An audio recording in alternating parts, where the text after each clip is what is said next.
individual. No podemos generalizar de un paciente a otro paciente. Tenemos que tener ese principio, creo, que no puedo yo copiar de un paciente para el otro paciente lo mismo, ¿no? Yo tengo que tener creatividad. Yo tengo que clasificar a mi paciente si es de bajo, mediano o alto riesgo. He aprendido cómo poder diferenciar, cómo poder manejar un escolar de 6 años, de 9 años, de 12 años, de 15 años, ¿verdad? Entonces, cada paciente es un mundo. Entonces, el tratamiento es personalizado en los pacientes pediátricos, por favor. Y creo que también en un adulto, ¿no? Un adulto no es lo mismo, digamos, uno de 30, uno de 40, uno de 50. Entonces, yo tengo que hacer las diferencias y hacer el plan adecuado para mi paciente. Y para tener éxito con ese mi paciente, que ese paciente se vaya agradecido, tengo que hacer correctamente los procedimientos. Y se les ha enseñado, primero, la importancia de hacer un buen diagnóstico para mi plan de tratamiento, ¿verdad? Si yo estoy fallando en mi diagnóstico, por supuesto voy a tener errores en mi plan de tratamiento, pero eso yo lo puedo subsanar ¿cómo? Estudiando, informándome, ¿verdad? Entonces, es importante que ustedes tengan la conciencia y seamos muy perseverantes en lo que estamos aprendiendo y continuemos profundizando ese aprendizaje. ¿A qué me voy?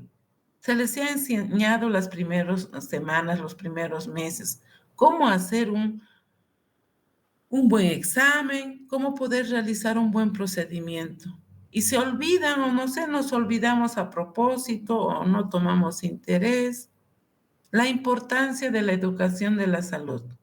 Si nosotros vamos a insistir en la importancia que ese niño cultive o crear su forma de cepillado, ese niño va a crecer correctamente y va a crecer con esa motivación. Pero si yo no tomo el interés, no insisto a mi paciente que debe seguir cepillándose para que yo pueda realizar un buen procedimiento y por ende yo tengo que hacer la profilaxis para empezar un procedimiento, sea preventivo, de restauración o cualquier otro. Lo propio para ortodoncia. Creo que también es importante insistir a ese mi paciente que si vino sin cepillar, si está con su placa, decir qué ha pasado. En ese momento hacer el control de la placa bacteriana, darle una cuarta o media tableta de pastillas reveladas. Decir, no te has cepillado, ¿qué está pasando? Si tú no te cepillas, ahí están creciendo las bacterias, los microorganismos que están destruyendo tu diente. Entonces tenemos que emplear un lenguaje sencillo y adecuado para que nos entiendan. Y tenemos que mostrarle, ¿verdad? Todo lo que está pintado de rosado es porque tú no has cepillado. Entonces, por favor, cepíllate. Insistir y el paciente va a entender. Y por ende, si es un paciente menos de 6 años, decirle a la mamá, por favor, ayúdeme a cepillar por la noche, en el día que se cepilla el niño, pero no se está cepillando. Pues estás educando a la mamá, estás educando al niño y por ende ese niño va a ir mejorando su cepillado. Pero si yo no me interesa, digo, bueno, yo hago porque cumplo el procedimiento, cumplo el trabajo y punto. No es así, jóvenes. Para que yo tenga éxito en mi tratamiento y que el paciente me agradezca, tengo que hacer en forma correcta y adecuada los procedimientos.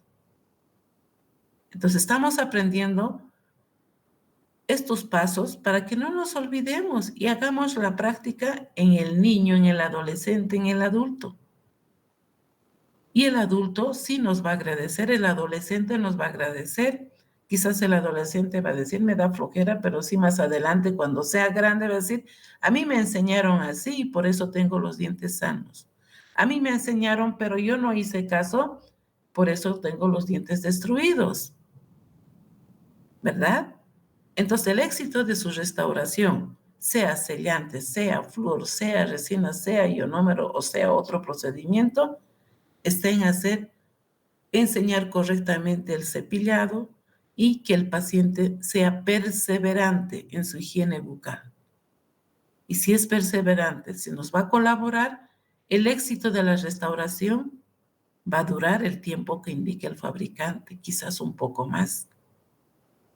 Y el éxito de mi restauración será cuando yo trabaje en una boca limpia, saludable, eliminando el biofilm y para que yo pueda restaurar correctamente esa pieza que está con lesión de inicio de caries o lesión avanzada, etcétera, etcétera.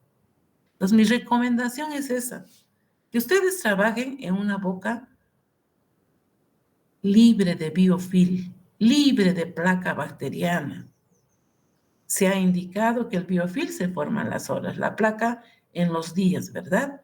Y si nosotros rehabilitamos en un diente con biofilm, ¿qué va a pasar? Va a fracasar nuestra restauración. Al cabo del mes, de 3 meses o un año, va a haber recidivas y por ende el material de obturación va a salirse y va a quedar la pieza dentaria nuevamente con lesión cariosa amplia. Entonces debemos de evitar esas situaciones y realizar correctamente los tratamientos, ¿ok? Bueno, bajo esa reflexión, vamos a empezar con nuestra clase de los ionómeros, que saben ustedes muy bien que tenemos 3 tipos de ionómeros, ¿verdad? Los ionómeros de base, los ionómeros de restauración y los ionómeros de cementación según la marca, la calidad, etcétera, etcétera. Ahora vamos a hablar exclusivamente de los ionómeros de restauración que se aplican generalmente en pacientes de muy corta edad, que ha sido el boom de la pandemia, que muchos de los profesionales odontólogos hemos trabajado bastante con este material para evitar que esas lesiones cariosas vayan profundizándose en extensión y en profundidad. Entonces es un material muy noble que ahora actualmente han venido ya reforzados con resinas para que tenga mayor durabilidad y que ahora nos va a compartir Rebeca. Rebeca, el auditorio es tuyo, puedes presentar, por favor. Ya, doctorita. Hasta que vaya presentando, Rebeca, ¿tienen alguna duda, consulta?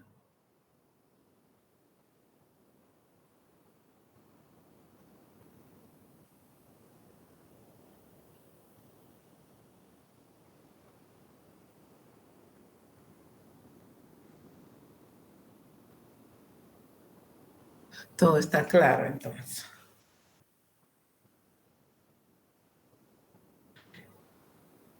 Alison Solís ingresó. No le encuentro. Buenos días, doctorita, va a disculpar. Y ya, después de Rebeca, presentas tu tema, por favor, Alista. Estás con la pantalla, Rebeca, puedes empezar. Buenos días a todos, compañeros, compañeras, y también a usted, doctorita, buen día. Mi tema es tratamiento restaurador traumático. El tratamiento restaurador traumático representa una filosofía de atención odontológica que une la intervención mínimamente invasiva con los métodos educativos para el control de caries dental. El tratamiento restaurador traumático se basa en la remoción del tejido dentario cariado, utilizando solamente instrumentos cortantes manuales y en la restauración del sellado de fosas y fisuras adyacentes a la lesión cariosa con cemento de ionómero. Este método, más que todo, fue una técnica para desarrollar con el objetivo en poblaciones donde no tienen asistencia odontológica, en lugares alejados, en zonas donde no pueden recurrir, ¿no? Para ser atendidos. Y no necesariamente es utilizar un equipo odontológico donde se use los instrumentos rotatorios. Más adelante les voy a estar mostrando más o menos cómo se atiende en esos lugares lejanos, porque llevar un equipo es algo difícil, ¿no? Un sillón. Y vamos a continuar. Selección de casos clínicos. El tratamiento restaurador traumático debe definirse aplicando criterios de exclusión e inclusión. Este tratamiento solo deberá usarse después de la toma de conciencia por parte de los pacientes y responsables respecto a la importancia de la salud bucal, implementar las medidas de higiene bucal y hábitos dietéticos. Bueno, es lo que siempre nuestra doctora nos va orientando, ¿no? Cada clase de que debemos de hablar con sus tutores, o sea, sus padres, quien trae a los niños, para poder enseñarles del cuidado de su boquita. También a los niños enseñarles, porque muchas veces no viene de los niños, ¿no? Que no sepan cepillarse, sino también de la educación que no les dieron o no les enseñaron a cuidarse. Y esta es la diferencia de los criterios de la exclusión e inclusión. Exclusión es cuando la lesión de caries dental está avanzada hasta el tejido dentinario. También tiene suficiente accesibilidad para la utilización correcta de los instrumentos manuales. Es decir, que la cavidad es un poco más amplia. Y también la ausencia de dolor espontáneo, que no tiene presencia de abscesos periapicales o de movilidad dentaria o fístulas. Y en la inclusión está la falta de accesibilidad a la cavidad de caries, que imposibilite la remoción del esmalte para el acceso. Presencia de dolor espontáneo, abscesos o de movilidad dentaria o fístulas. Posibilidad de exposición pulpar en cavidades aparentemente muy profundas. Materiales para la restauración atraumática. Eh, es un material que todos usamos y conocemos, ¿no? Que está el cemento de ionómeros de vidrio de restauración. Los ionómeros de vidrio se componen de polvo y líquido. El polvo incluye tres constituyentes esenciales, que es el silicio, aluminio y fluoruro de calcio. El líquido es una solución acuosa que contiene aceleradores de fraguado y tiene tres tipos de fraguado que se caracterizan en ácido-base. Que atraviesan tres estadios. Estadio de desplazamiento de iones, estadio de formación de la matriz de poliácidos, estadio de formación de gel de sílice e incorporación de vidrio a la matriz. Propiedades de los cementos de ionómero de vidrio.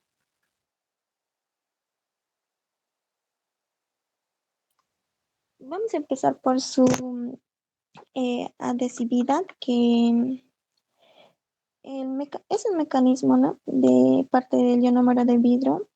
Se basa en un proceso dinámico de cambios iónicos. El ácido poliacrílico penetra en las estructuras dentarias, rompiendo la unión iónica de la hidroxiapatita y libera calcio y fosfato hacia el medio. Y debido a que el esmalte es más mineralizado, la fuerza de unión de este es más alta que en la dentina. Y también se ha observado un proceso de cambio iónico entre el cemento ionómero de vidrio modificado por resina y la superficie dentinaria, y la migración de iones del cemento hacia la dentina y viceversa. Para permitir que este material humecte completamente en su superficie, es fundamental que el sustrato dentario se encuentre limpio, es decir, donde se va, donde se va a aplicar el adhesivo, porque si no tiene una buena profilaxis, no va a tener eh, una buena retención y va a ir al fracaso. Y está el coeficiente de expansión térmica. Los ionómeros de vidrio presentan un coeficiente de expansión térmico muy cercano al de las estructuras dentarias, condición que los hace apropiados para actuar como soporte del esmalte desprovisto de apoyo sin comprometer la resistencia final de la restauración y mostrando un reducido índice de filtración marginal. Su capacidad de los cementos ionómeros de vidrio es unir químicamente el diente y poder expandir de manera térmica lineal en su estructura dentaria. Eso ayuda a mantener el sellado marginal. Y liberación de fluoruro. Los iones de fluoruro son añadidos al vidrio durante su fabricación del ionómero, porque cumplen el papel de desoxidantes y fundentes. Después de mezclar el polvo de vidrio con el ácido poliacrílico, esos iones de fluoruro se liberan de la superficie de las partículas del vidrio. Y limitación de los cementos. Eh, los ionómeros de vidrio son altamente susceptibles a la pérdida o absorción de agua, más que todo cuando después de insertarlos en la preparación, incluso después de las primeras 24 horas, el material va aumentando su resistencia y contrarresta la debilidad, ¿no?, de que fracase el tratamiento. Y se recomienda siempre poder ponerle un barniz, un adhesivo encima del ionómero. Y tipos de cemento de ionómero de vidrio indicados para el tratamiento restaurador traumático tenemos los que son de alta viscosidad, que viene los ácidos, que es liofilizado y agrega paulatinamente hasta presentarse en polvo líquido. Y como consecuencia de esa reacción tiene ese endurecimiento rápido. Y pues tenemos esos tres tipos de presentaciones, que son el de base, de cimentación y de restauración. ¿Y cuál es su requisito para su manipulación?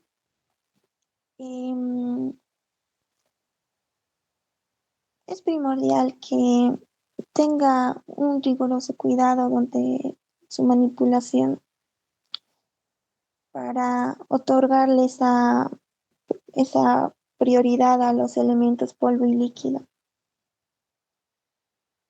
Y también su requisito para sus componentes es que los fracasos deben permanecer siempre bien sedados para prevenir la pérdida, para prevenir, ¿no?, que llegue a un fracaso, que el agua o la saliva hace que no pueda fraguar.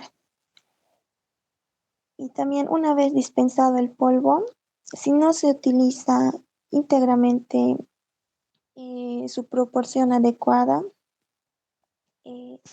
no vamos a tener esa mezcla, esa consistencia que necesitamos para poner a la pieza. Y también cuando ponemos en la loseta las proporciones, si sobra el polvo, no podemos volver a ponerlo en su recipiente. Directamente tiene que ser desechado. Y requisitos referidos a la manipulación propiamente dicha. Como ya había comentado, tiene que tener una proporción, tiene que seguir las instrucciones, ¿no?, de su proporción del fabricante. También la cantidad es exacta. Y también antes de usar el polvo hay que agitarlo para promover su homogenización de los componentes que están en el frasco. Y bueno, el tiempo de mezclado depende qué dice en las instrucciones del fabricante. Y los requisitos referidos a la manipulación propiamente dicha es que durante su inserción el material debe tener un especial cuidado para evitar la incorporación de burbujas. En la restauración es en el espatulado cuando no espatulamos bien podemos crear esas burbujas y tener defectos internos de los ionómeros de vidrio provocando es un gran estrés local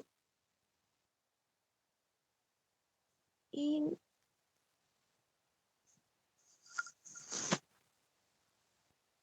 y protección superficial em, es muy importante aplicar una capa superficial de protección después de retirar la matriz de la restauración y eliminar los excesos. Siempre con movimientos rígidos desde la restauración hasta la superficie dentaria del remanente. A veces al aplicarlo en la pieza, también llegamos a aplicarlo en las paredes y eso tenemos que hacerlo con sumo cuidado, que solo quede en la base. Técnica para el tratamiento, el restaurador atraumático. Está también la técnica de sellado cruzado que también se usa como sellante, ¿no? Está indicado en surcos y fisuras, dientes recién erupcionados con alto riesgo de caries e higiene deficiente, lesiones iniciales de caries dental. Etapas de la técnica. No es necesariamente indispensable el equipamiento odontológico convencional como el sillón. Puede posicionar al paciente en una mesa con una almohada para la cabeza. Es lo que les iba comentando al inicio, donde se puede poner una mesa plana, una almohada y una silla donde va a estar el operador y se puede realizar lo que es la técnica de sellado oclusal. Y la técnica restauradora em, está el sellado de las fisuras, adaptación del material a las paredes cavitarias y tiene que estar libre de burbujas con una superficie lisa. Y también la remoción de los excesos de los ionómeros de vidrio. Recomendaciones prácticas. En las cavidades profundas de clase 1 y lesiones de poca o mediana profundidad, en cavidades profundas es recomendable hidróxido de calcio para la protección pulpar, que eso sería el Dical. Y también está el afilado de instrumental. Los instrumentos manuales cortantes deben ser afilados, bien lavados y llevarlos a esterilizar para el próximo tratamiento. Factores que llevan al fracaso con la técnica del tratamiento restaurador traumático. Bueno, es algo que nos pasa a todos, ¿no? La capacitación insuficiente. La capacitación insuficiente es el factor más relevante en los fracasos del tratamiento restaurador traumático, que está en la remoción inadecuada del tejido cariado. A veces no limpiamos bien la cavidad. Y también la falta de retención de la preparación. Contaminación del campo operatorio cuando contaminamos también el material. También con la saliva o sangre, porque como trabajamos con niños nos pasa seguidamente que a veces nos cuesta controlar su saliva o hay niños que vienen con gingivitis que tienen las encías inflamadas y al mínimo toque ya sangran y van eh, llenándose la cavidad de sangre o saliva. y también la mala proporción de los cementos de ionómero de vidrio y las burbujas de los ionómeros. Algo para poder complementar es que el tratamiento restaurador atraumático, como les había comentado a un inicio, ¿no? Es que esa técnica es algo muy bonito, ¿no? Porque puede llegar a lugares donde no hay atención y se puede realizar en dientes que tengan caries, ya que se va a usar los instrumentos cortantes, ¿no? Pero, pero con una adecuada, em, un adecuado cureteo, ¿no? De limpiar todo el tejido cariado y poder hacerle ese tratamiento. Porque cuando no son tan profundos, entonces se le puede limpiar y con aislamiento relativo, pero hay que estar cambiando constantemente también las torundas y así poder darle esa restauración a sus piezas dentarias. Y eso sería todo. Ok, muchas gracias, Rebeca. Consulta, pregunta con respecto al tema de restauraciones atraumáticas, específicamente a los ionómeros de restauración. ¿Se ha llegado a entender?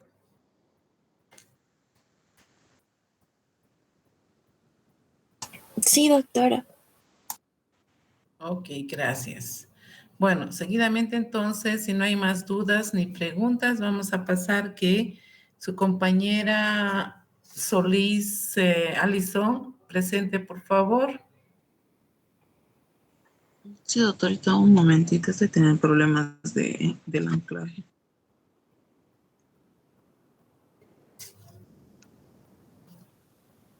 Bueno, hasta que vaya solucionando su problema, Alison, indicarles, ¿no? Recordarles que los ionómeros, como les dije al inicio, hay 3 tipos.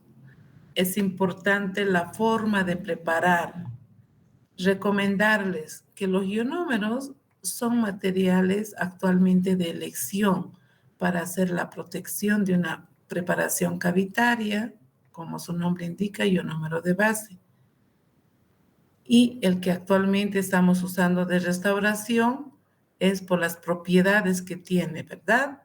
Que es biocompatible con la estructura dentaria, libera flúor, su coeficiente de expansión térmica es similar a la estructura dentaria. Nosotros sabemos muy bien la forma que aplicamos es polvo y líquido. Recomendar que este material no debe refrigerarse. Tiene que estar en ambiente Cierto. normal, en un lugar fresco que no vea los rayos de sol. La forma de preparar, importante leer las instrucciones del fabricante. Indica si es 1:1, tendré que colocar en el bloc de papel una porción de polvo y una porción de líquido, ¿verdad? El tiempo de preparado o espatulado de este material es de 60 segundos, que quiere decir 1 minuto. Puede ser 45, algunos fabricantes indican 45 segundos, máximo 1 minuto. Se prepara este material introduciendo con la espátula el polvo al líquido en uno solo. Se hacen movimientos circulares. Ese tiempo nosotros tenemos que trabajarlo en forma adecuada y correcta para que el material esté correctamente preparado. Sabemos la composición del polvo. ¿Cuál es la composición del polvo, Lorena, del ionómero? Lo que ha indicado su compañera Rebeca.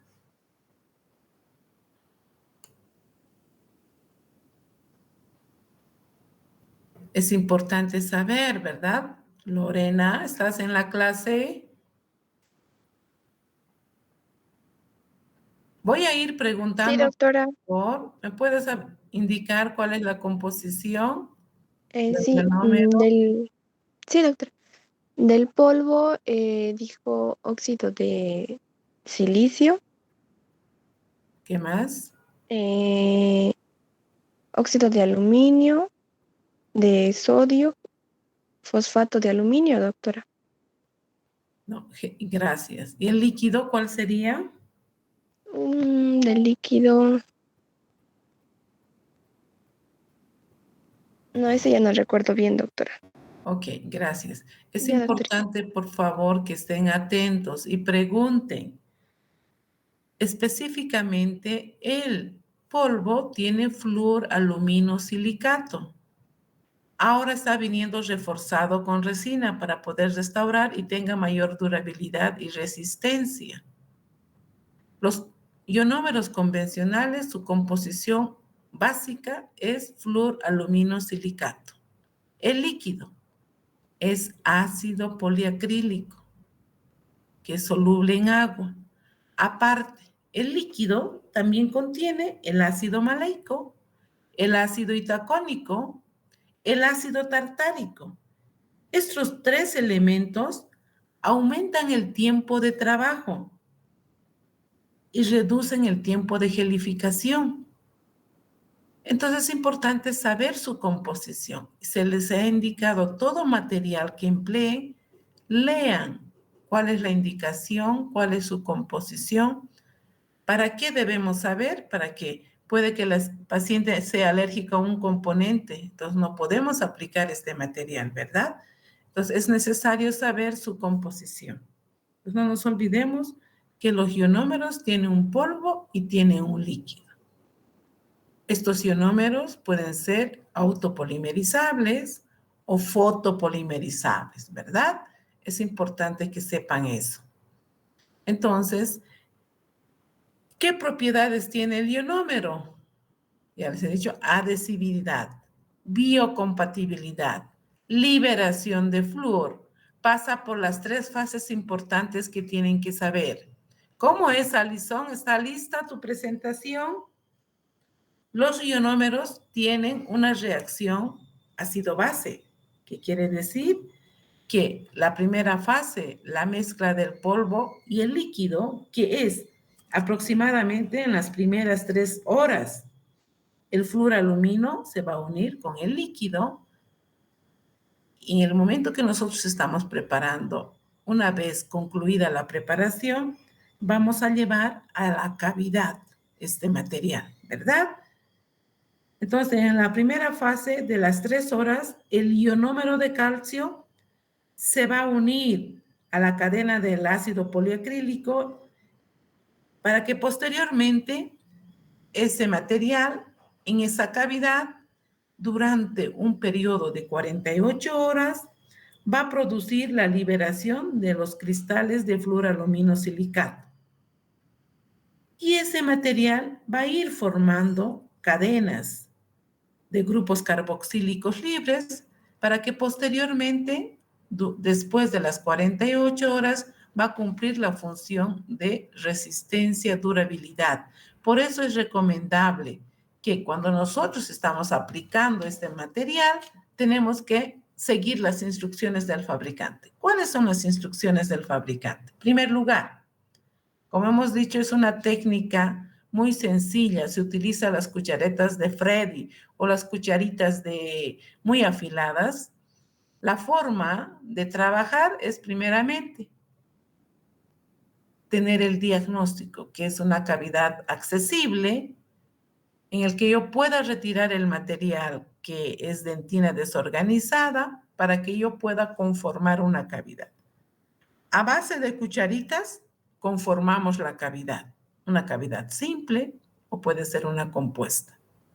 Una vez conformada la cavidad, significa eliminar el tejido cariado, ¿verdad? Primero de las paredes, posteriormente del piso. ¿Qué hacemos? Lavamos, secamos, protegemos si está muy profunda. ¿Con qué vamos a proteger? Con hidróxido de calcio de 0,5 milímetros de espesor, una base de ionómero de base de 2 milímetros y posteriormente el ionómero de restauración. ¿Cómo lo vamos a hacer? Una vez protegido, tenemos que, no nos olvidemos, aislar, ¿verdad? Tiene que sí o sí hacer un aislamiento relativo. Luego, acondicionamos esa cavidad. ¿Con qué vamos a acondicionar? Con el mismo líquido del ionómero. Vamos a agarrar una motita o una esponjita muy pequeña, llevamos con la pinza de algodón a la cavidad, a las paredes, piso, dejamos que actúe unos 10 segundos y posteriormente lo lavamos. Lo lavamos con agua, secamos, cambiamos el aislado. Una vez acondicionada esa cavidad, aplicamos recién la pasta que hemos preparado en un solo bloque. Entonces, llevamos con la misma espátula a la cavidad y presionamos con el dedo. O tenemos un aplicador de la línea 3M, tiene su tipo jeringuilla, se lleva ahí y se polimeriza, ¿verdad? Si es fotopolimerizable. Dependiendo, ahora también los ionómeros vienen en cápsula, reforzados con resina. Entonces, dependiendo el producto que yo estoy aplicando a esa cavidad. Una vez que yo he colocado el ionómero, si es una compuesta, tendré que colocar la cinta, ¿verdad? Con cuñas. Y si es simple, solamente el material y luego eliminar el exceso en ese momento, darle la forma a nivel oclusal, el surco, la fosa.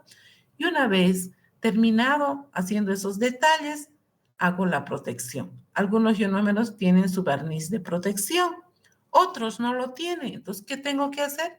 Proteger con una vaselina sólida para evitar que ingrese la humedad. ¿Entendido? Entonces, esa es la forma sencilla y práctica que ustedes tienen que realizar. Ideal era que muestren paso por paso. Creo que Alison nos mostrará cómo se hace la obturación con ionómeros. Alison, ¿está listo? Doctorita, sé si me lo va a compartir, pero ¿qué se llama? El tema que a mí me dio era diagnóstico y plan de tratamiento. Bueno, preséntese tu tema. No hay Ya, problema. doctorita.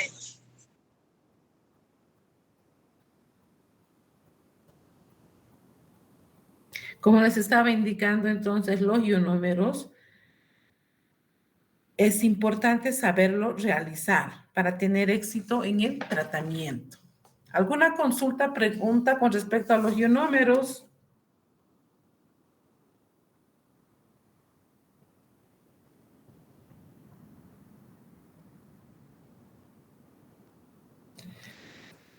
Otra característica que no tienen que olvidar es, como ya les he indicado, ¿no? Las ventajas les he dado, ahora las desventajas. Generalmente los ionómeros son un poco resistentes a la abrasión, son pobres en la compresión y tracción, pero eso era una definición antigua porque los ionómeros no tenían mucha resistencia. Actualmente los ionómeros están viniendo reforzados con resina. Entonces, por esas propiedades tienen mayor adhesividad cuando lo realizamos correctamente. Ok, ahora les va a participar su compañera. Diagnóstico y plan de tratamiento. Buenos días, doctora. Buenos días, compañeros. Buen día. El tema de hoy va a ser diagnóstico y plan de tratamiento. Bien, empecemos. ¿Qué es diagnóstico? El diagnóstico es una enfermedad en un proceso complicado que se basa en los resultados de análisis, como la historia clínica y las exploraciones complementarias totales, con pruebas radiográficas o con pruebas de laboratorio. El examen clínico inicia y sirve como fundamento para decir o sobre qué es la necesidad que la otra persona necesita o tiene en diagnosticar tener un diagnóstico adicional. Bien, las pruebas radiográficas es una de ellas. Bien, sin duda alguna, como dice, las radiografías son una información que van a darnos a realizar el diagnóstico correcto. en un plan de tratamiento adecuado. Las radiografías serán necesarias como complemento en un examen clínico. Es como decir, para diagnosticar lo que son las caries interproximales o para reducir las anomalías en un maxilar o la dentición en desarrollo, perdón. El tipo de radiografías y la frecuencia con la que se debe prescindir o se debe usar, son generalmente la decisión que queda a manos de uno mismo antes de la prueba, digamos. Pero es determinante mediante la parte odontológica, dependiendo del criterio que nosotros usemos, o sea, qué tan importante lo que nosotros necesitamos sacar. Bien, el estado del desarrollo de la dentición se puede ver a través de ellos y el riesgo también de la caries, ¿verdad? Y así como lo vemos en los niños, dado en los niños y jóvenes, perdón, son mucho más sensibles que en los adultos. El usar las películas ultra rápidas también serían, ¿cómo se dice? Las pruebas radiográficas que se desenglosan y disminuyendo también el tiempo de exposición actualmente. El paciente con un delantal de plomo, eso reduciría lo que es el riesgo, un poco en niños más que todo. Ya, esto sería otro, evitar la repetición de radiografías en niños más que todo si no se usa un mantil de plomo. En niños menores de 3 años o menores de 5 no se podría hacer las repeticiones o hacer las radiografías en una sola sesión. Máximo puede ser una, pero teniendo en cuenta el mantil de plomo. Bueno, para ello es preciso tener lo que son los líquidos empleados, como en radiografía se usan lo que son el revelador y bien conservados para evitar movimientos no deseados en los niños. O sea, es sacar rápido las películas y evitar que se hagan nuevamente, como les dije, las pruebas en niños. En la actualidad, cada vez frecuentemente se usa lo que es la radiografía digital, prácticamente en la práctica clínica diaria. Esta tiene que requerir menos tiempo de exposición, como había dicho, y la técnica más rápida en odontopediatría son las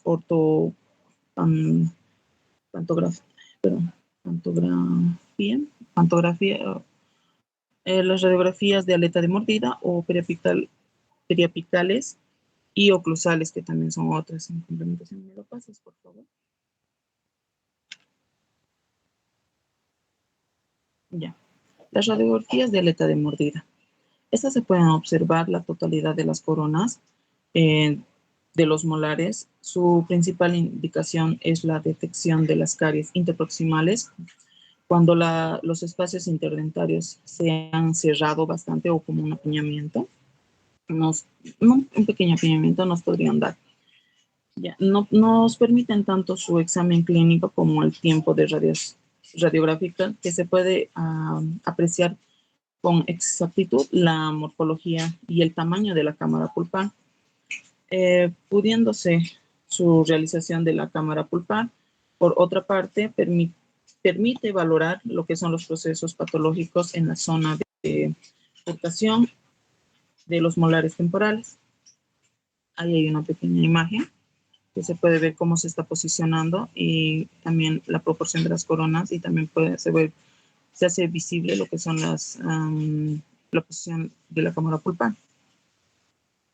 Bien, los rayos centrales serán más 10 grados y así más o menos es la posición de la aleta de mordida. La película puede verse inclinadita. Bien. La siguiente me lo pasa Ceci, por favor. Ya, radiografías oclusales. Esta es otra también de las radiografías complementarias que se puede utilizar.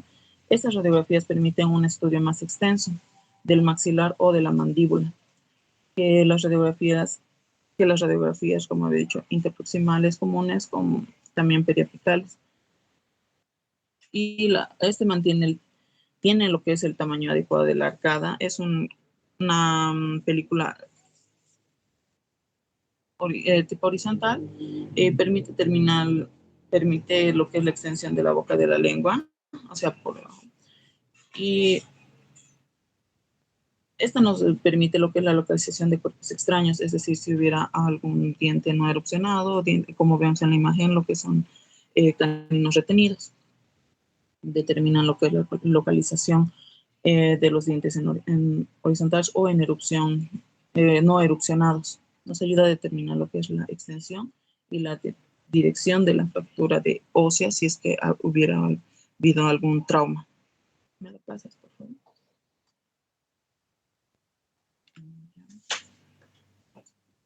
Las radiografías periapicales. Las radiografías periapicales son las radiografías más comunes que se usan en pacientes de mayor edad por el tamaño de la película. Y bien, el objetivo del examen radiográfico periapical es obtener información de la total de la pieza dentaria y la región periapical y las estructuras que lo rodean. Se utiliza frecuentemente. Sus principales condiciones son, lo vamos a ver, las caries que están infectado a la pulpa y sospechosas lesiones periapicales. En las lesiones dentarias de origen traumático, ¿no? Las malformaciones dentarias, como se desea evaluar el desarrollo de los gérmenes dentarios y para evaluar el nivel de la maduración. En endodoncias son las más útiles, que nos permiten comprobar el sellado apical del tratamiento, así como la desaparición de las áreas radiolúcidas previas. Hay dos métodos para tomar las radiografías periapicales: el paralelismo y el de la bisectriz. La técnica del paralelismo se lleva a cabo colocando la película paralela al eje longitudinal del diente y se observa este paralelismo. Y la técnica de la bisectriz, la película se coloca en contacto con los dientes y con los dedos y la posición con la posición de los dedos en dirección del haz de la radiación. Debe ser perpendicular a lo que es el plano imaginario que divide lo que es la mitad del ángulo, formando lo que es la película o del diente, o sea, posicionando un poco mejor. ¿Me lo cambias, por favor? La ortopantografía, esto se usa en niños muy pequeños, menores de 3 años. Actualmente es en la técnica de selección, cuando se requiere obtener una visión panorámica completa de la dentición y de los maxilares.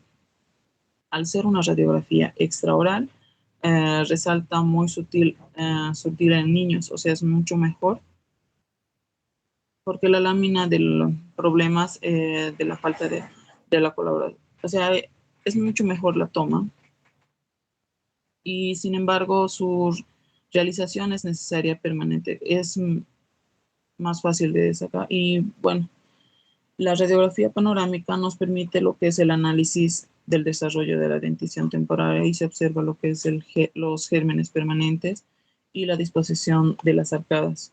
En un estudio, las alteraciones óseas se pueden hacer más notorias, más visibles.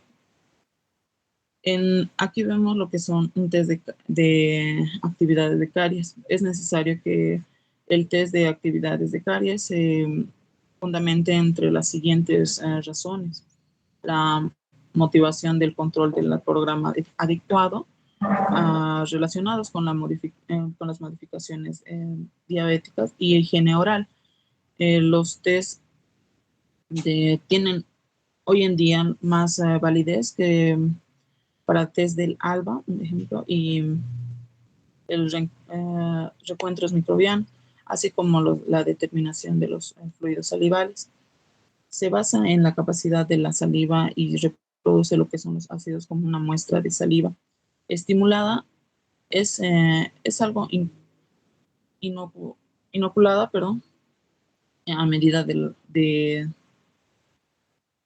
un pH de 4.7, contiene lo que entre los componentes, lo que es la glucosa, agar y un verde bromesol como indicador del pH. Bien, vamos a ver lo que es el recuentos salivales de lo que son los lactobacilos. Aquí, los lactobacilos son microorganismos muy acidogénicos, asociados más a la caries de la dentina. Con el inicio de la enfermedad, la mayor abundancia de estos microorganismos se encuentran normalmente en la parte más profunda de las lesiones cariosas activas. El reencuentro de salivales de Streptococcus en grupos mutans, debido a esta relación entre los streptococos en los de grupos mutants, en la presencia de caries dental en el ser humano, la evaluación de las concentraciones EGM entre la placa y la saliva pueden ser de ayuda diagnóstica de la actividad de caries. ¿Me lo pasas, por favor? Bien, la planificación del tratamiento. El punto de partida para planificar un tratamiento es realizar un diagnóstico correcto. La planificación adecuada constituye en el fundamento de la odontopediatría profesional. Implica una organización y una realización de los procedimientos, que son siempre debe localizarse lo que es la molestia principal. En los niños, más que todo, es 1000 veces mejor trabajar o con la mamá o con el mismo niño, que nos pueda decir dónde es su molestia principal. Eliminar la enfermedad excedente y prevenir una nueva enfermedad. Eso nos ayudaría con lo que son los sellantes y flúor.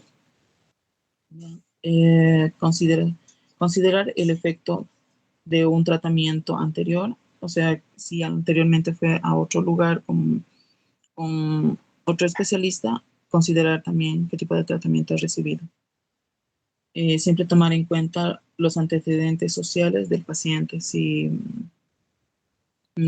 mediante orientaciones con el mismo padre.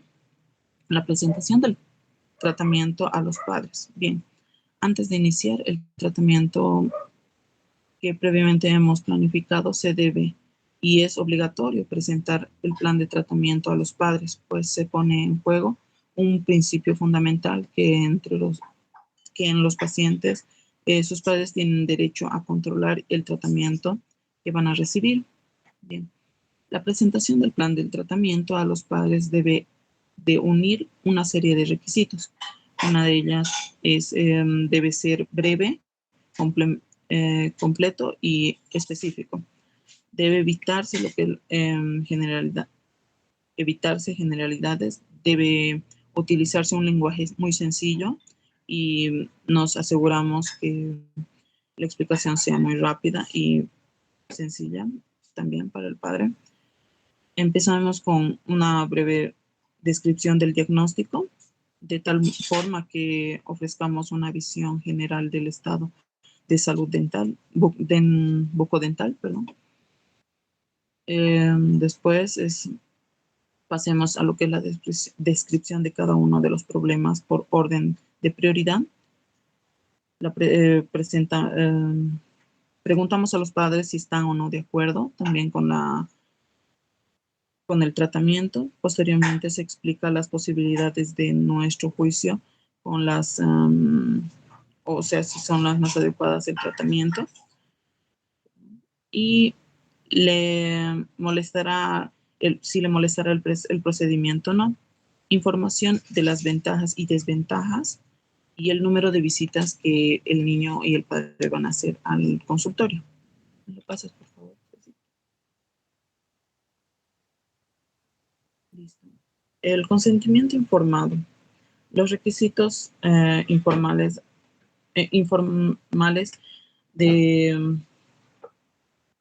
del tratamiento informado son dar datos del paciente, datos de datos facultativos, nombre del procedimiento terapéutico, descripción del riesgo, descripción de las consecuencias de la intervención, descripción de las molestias probables, alternativas al procedimiento, como ya más lo había dicho, y declaraciones del paciente o familiar que deben recibir en la información. O sea, a quién vamos a dar todo este tipo de tratamiento, donde tenemos que tener informado. Declaraciones del paciente o familiar a estar satisfecho con ellas y de haberlos aclarado sus dudas. Por último, ponemos lo que es la fecha, firma del facultativo y del paciente. Bueno, en este caso es un niño, así que más que todo la mamá nos tiene que dar una firma de lo que si está de acuerdo o no con el tratamiento que se le va a hacer. Ese sería, doctora.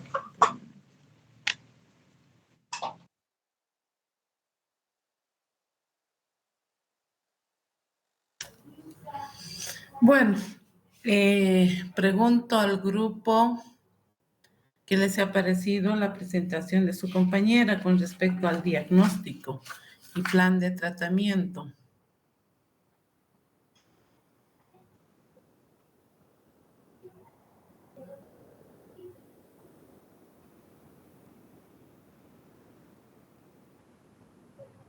Fátima, ¿qué le ha parecido la presentación de su compañera? Estaba bien, doctorita, pero yo tenía una consultita en donde dice en el consentimiento informado, ¿es necesario informarles de todos los procedimientos a detalle? Gracias. La pregunta va a su compañera. ¿Puede responder? Tal vez a detalle no, porque tal vez no nos pueda comprender, pero sí un procedimiento que, o sea, si nos va, el plan de tratamiento que le vamos a hacer es algo sencillo y concreto que ella en nuestras palabras y en sus palabras pueda comprender.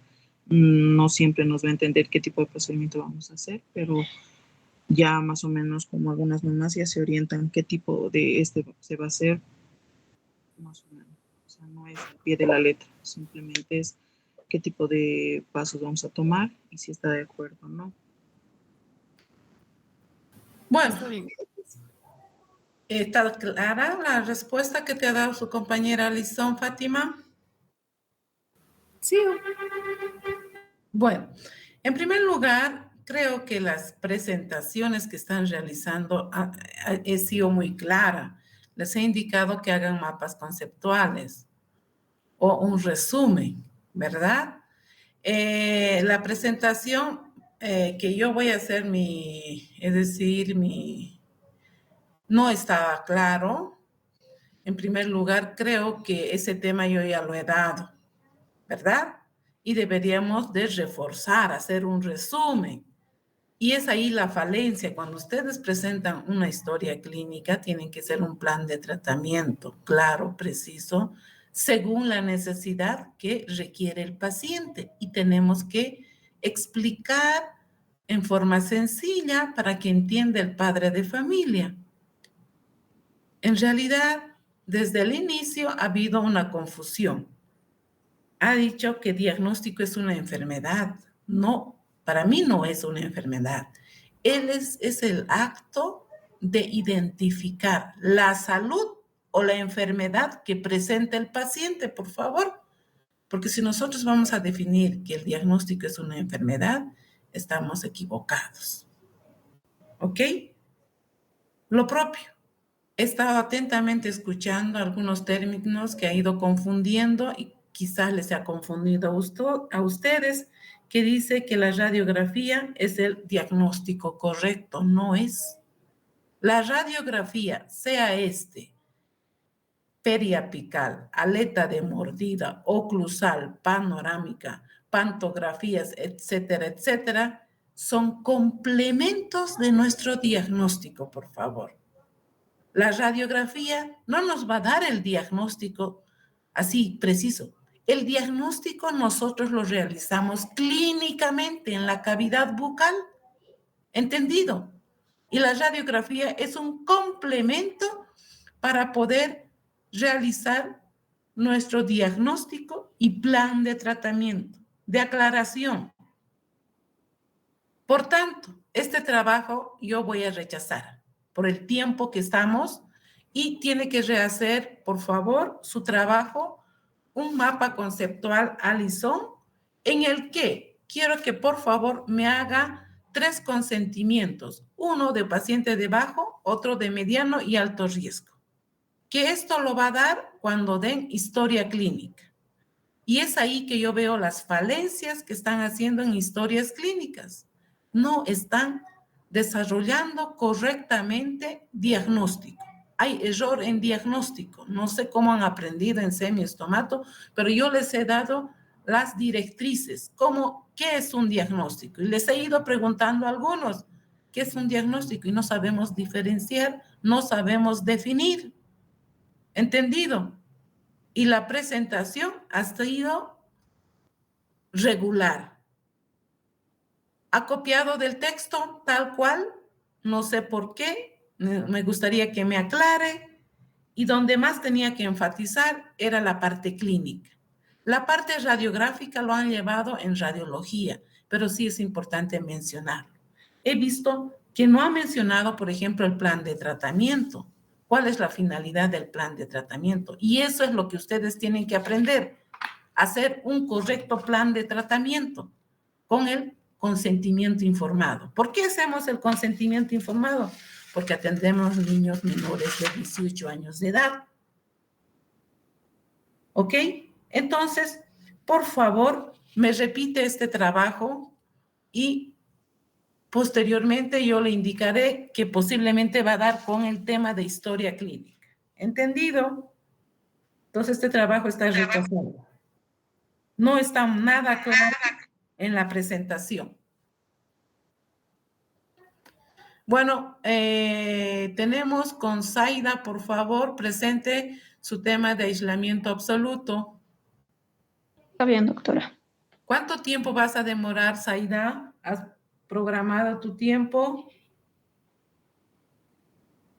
Doctora, tengo 8 diapositivas nomás. Ok, bueno, en este momento prepara, por favor, presenta ya nomás. Lo importante que en este tema que Alison presentó debería de enfocar la parte clínica, la parte del test, etcétera, pero no lo ha planificado, más ha presentado la parte radiográfica, que es también importante.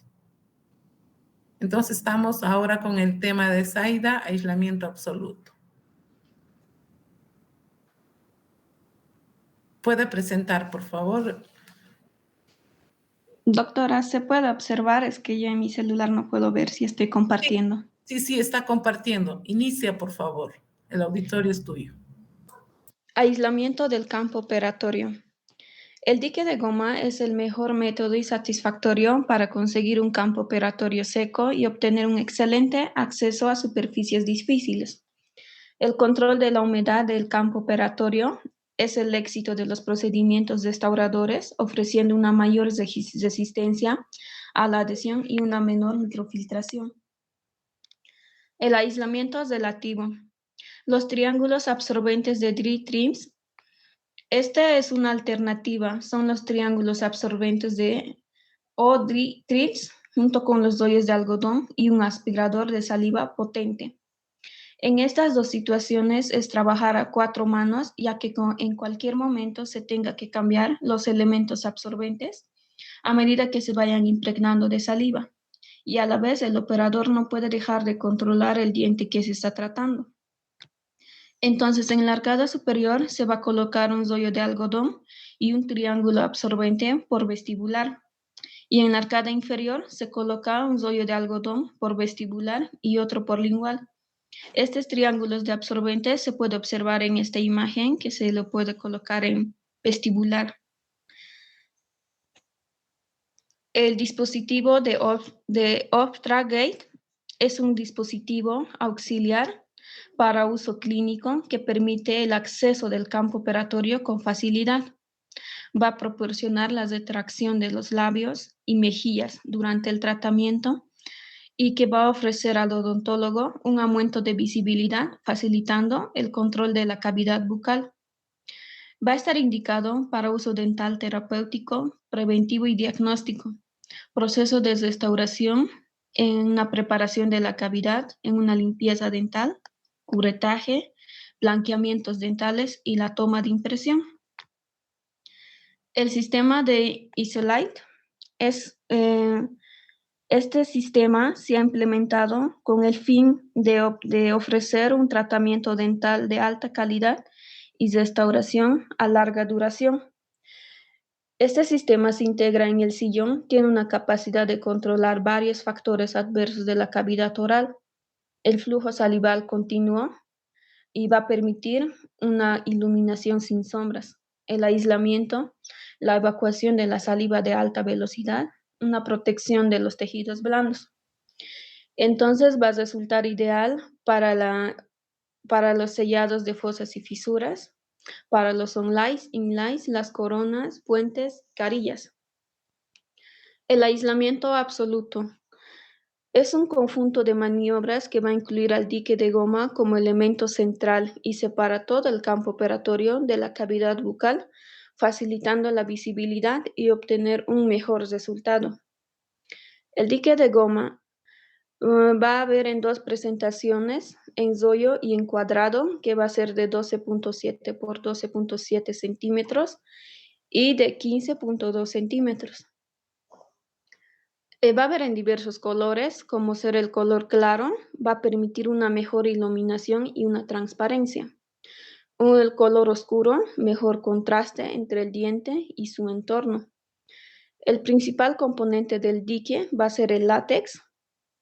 Los tipos de grosores que vienen el dique de goma va a ser el fino de 0.15 milímetros, el medio 0.20 milímetros, el grueso de 0.25 milímetros, el extra grueso de 0.30 milímetros y el extra grueso especial de 0.35 milímetros. El arco. La función del arco es el de tensar la goma y dejar expuesto el campo operatorio.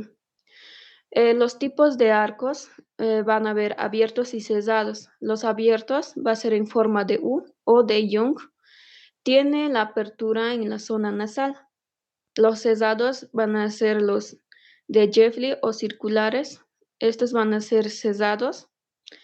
El de Nygaard o de Otsby va a fijar el dique alrededor de todo el arco circular. Y el arco de Sauveur nos facilita la realización de las radiografías. El clamps también se llama grapas o retenedores. Las funciones de las grapas son retener el dique de goma, proporcionar una retracción gingival, y las partes del grapas va a haber el brazo del clamps, conector, abrazaderas, punto de contacto, escotadura y perforación. ¿Cómo vamos a seleccionar los clamps? Los clamps más utilizados en odontopediatría van a ser en una dentición mixta. Para los primeros molares permanentes inferiores, los clamps número 24 y número 25.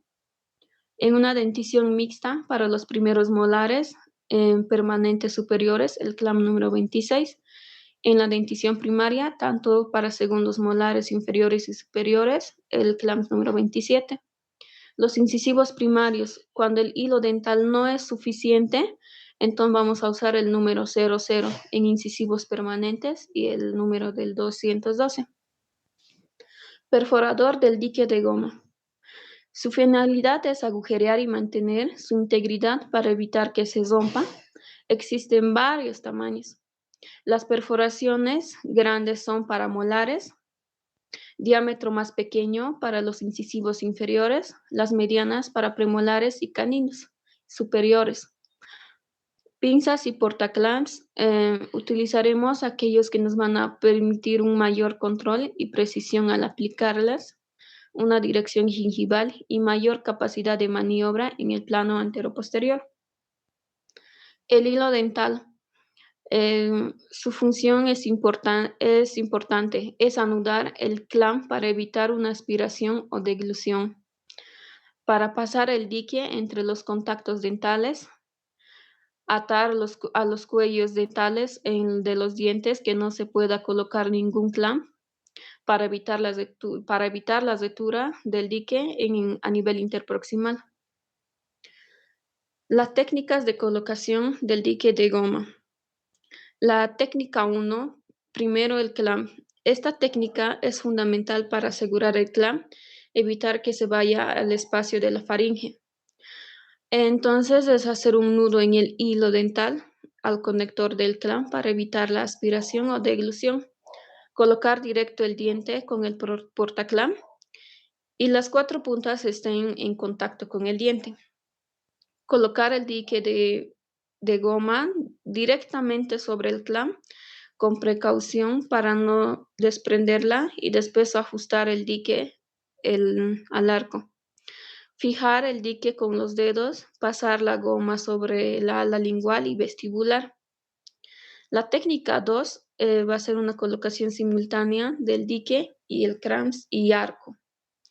El conector del clamp atraviesa al agujero del dique de goma fijando las aletas del clamp en el dique. El conjunto, el dique, el clamp y el portaclamps, se lleva a la boca del paciente, después se coloca clamps alrededor del diente. El dique de goma se encuentra en su sitio después de pasar a la cara vestibular y lingual. Técnica para retirar el dique de goma. Retirar todos los clamps auxiliares del campo operatorio, estirar el dique de goma por la zona bucal, abriendo los agujeros para poder cortar el dique por la zona interproximal con unas tijeras curvas, protegiendo los tejidos blandos. Retirar el clamp principal y el arco. Examinar el dique de goma para observar que se haya retirado fragmentos en los espacios interproximales. Las ventajas del dique de goma. Va a facilitar un aumento a la eficacia del tratamiento. Proporciona un campo operatorio seco, evitando la filtración de fluidos. Previene la aspiración, la deglución de instrumentos materiales dentales. Mejora la apertura bucal, iluminación, visibilidad e impide que el espejo se empañe. Aumenta la calidad de restauración. Va a disminuir las lesiones de tejidos blandos. Se obtiene un campo operatorio fácil de desinfectar y previene la conversación excesiva del paciente, disminuyendo el tiempo de trabajo. Evita la contaminación ambiental y local. Reduce al mínimo la exposición a una infección. Eso sería todo, doctorita. Gracias.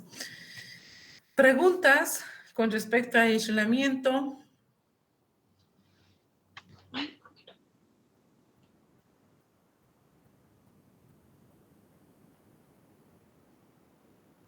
Lo propio, ¿no? Va la recomendación para Zaida. La presentación tenía que ser en mapa mental. Pese que ha hecho teoría, pero ha sido más entendible, creo. Consulto a los estudiantes, a las estudiantes. Comentarios con respecto a la presentación de Zaida.